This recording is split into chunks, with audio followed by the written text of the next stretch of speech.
ఇద్దరిని అచ్చోసిన వాళ్ళలాక ఊరి మీదకి వదిలి ఈరోజు ఏది పడితే అది మాట్లాడుతున్నారు. ఏమన్నా అర్థం పర్థం ఉందా? ఒక్కసారి ఆలోచన చేయండి మిత్రులారా. ఇంకా ఆ పక్కన లావు మనగాళ్ళు లడాయిపోతే వెనకాల ముగ్గురు నూకుడు మనగాళ్ళంట. ఆయన కిషన్ రెడ్డి అనట ఆయన ఇంకొక ఆయన ఉన్నాడు. కేటీఆర్ ముందు రోజు మాట్లాడతాడు, రెండో రోజు కిషన్ రెడ్డి మాట్లాడతాడు. మనం గుజరాత్లో Sabarmati river development front Modi గారు అభివృద్ధి చేస్తే సపోర్ట్ కొడతాడు. మా మోడీ చూడు గుజరాత్లో గొప్పగా చేసిండని. కానీ అదే Musi river development front Hyderabad నగరంలో ప్రపంచానికి ఆదర్శంగా ఉండేట్టుగా మనం చేద్దామంటే వద్దు, నేను అడ్డం పడుకుంటా అంటాడు. నేనన్నా నువ్వు మోడీ గులాంవా, గుజరాత్ గులాంవా, ఎందుకు అడ్డం పడుతున్నామని. సిగ్గు లేకుంటే నేను మోడీ గులాంని అంటుండు. ఆయన నన్ను అంటుండు సోనియమ్మకు నువ్వు గులాంవా అని. నేను ఒక్క మాట ఈ వేదిక మీద నుంచి స్పష్టంగా చెప్పదలుచుకున్నా. 60 ఏళ్ళ ఆకాంక్ష, 1200 మంది బిడ్డల ఆత్మ బలిదానాలు జరిగిన తెలంగాణ రాష్ట్రం రాకపోతే కన్న తల్లిగా గొప్ప మనసుతో ఆంధ్రప్రదేశ్లో పార్టీ చచ్చిపోయినా ఈ తెలంగాణ రాష్ట్రాన్ని ఇచ్చిన సోనియమ్మ మా అమ్మ, సోనియమ్మ మా అమ్మ, మా 4 కోట్ల తెలంగాణ బిడ్డలకు కన్న తల్లి. ఆమెకు ఊడిగం కాదు, ఆమె కాళ్ళు గడిగి ఆ నీళ్లు నెత్తి మీద చల్లుకున్నా అది తక్కువనే అవుతుంది. కిషన్ రెడ్డి, ఇప్పటికైనా నీ పాపాలు కడుక్కోవడానికి రా. సోనియమ్మ కాళ్ళు గడిగి మన ఇద్దరం నెత్తి మీద చల్లుకుంటే మోడీకి ఊడిగం చేసినందుకు కొంతైనా నీకు ప్రక్షాళన జరుగుద్ది అంటున్నా.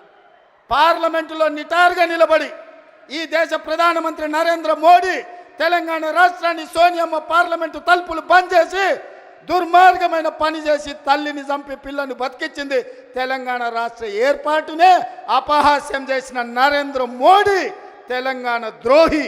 అలాంటి తెలంగాణ ద్రోహికి నువ్వు బానిసవై గులామువై నువ్వు గుజరాత్ పోతే నువ్వు గుజరాత్ పోయి గాడిదలను కాసుకో. కిషన్ రెడ్డి, ఈ తెలంగాణలో ఒక్క నిమిషం కూడా నీకు ఉండడానికి అర్హత లేదని నేను చెప్పదలుచుకున్నా.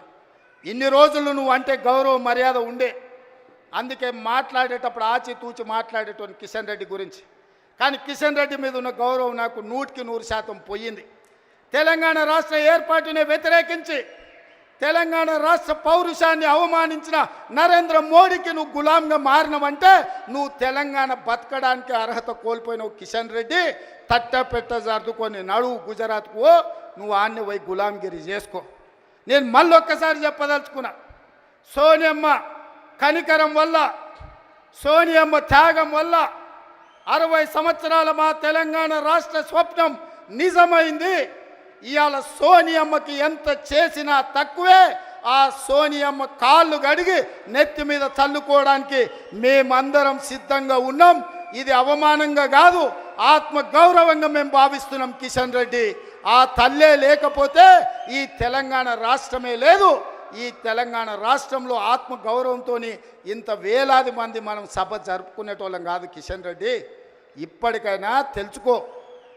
ఉద్యోగం మోడీ ఇచ్చిండు అనుకుంటున్నామేం, నీకు ఉద్యోగం ఇచ్చింది సికింద్రాబాద్ ప్రజలు. నీ ప్రజలకు కృతజ్ఞతగా ఉండు, నీ ప్రాంతానికి కృతజ్ఞతగా ఉండు. నీ ప్రాంత ఆత్మగౌరవాన్ని కాపాడలేనోడు ఇవాళ కాలేజీ ఉండుంటే ఈ కిషన్ రెడ్డిని, ఈ కేసీఆర్ను పొలిమేరలు దారి వరకు ధర్మమని చెప్పుండేవాడు. మనవాడే ద్రోహం చేస్తే పాతరేయండి, పక్కవాడు వస్తే పొలిమేరలు దాటించండి అని. ఇవాళ మిమ్మల్ని